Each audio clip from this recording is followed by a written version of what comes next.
Ka noho izany, raha toa ka mampiasa plugin ao anatin'ny ordinateur zany ianao dia raha mbola latsaky ny 10 millisecondes ny traitement rehetrarehetra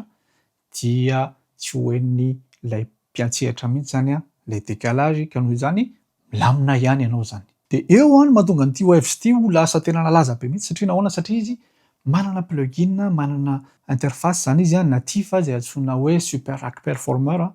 dia ao anatin'io Super Rack Performer io misy ny listany zay plugin Waves rehetrarehetra anananao zany afaka sokafanao daholo de misy karazana plugin efa azo ampiasaina mihitsy amin'ny live dia 0 millisecondes zany ilay plugin satria misy karazana plugin mety mavesabesatra kokoa dia taraiky kokoa zany le son vao miverina. Ka izy io efa développeur efa mafy be mihitsy nanamboatra an'izy io, efa misy hoe compensation ana latence isaky ny piste mety hoe afaka atambatra an'le karazan'le zany hoe ny latence rehetrarehetra zany raha ohatra ka mampiasa plugin mavesatra be anao tsy hoe le piste anankiray ihany no lasa taraiky fa izy rehetrarehetra mihitsy no compenser lasa compenser zany le izy de lasa miara taraiky daholy ny son rehetra.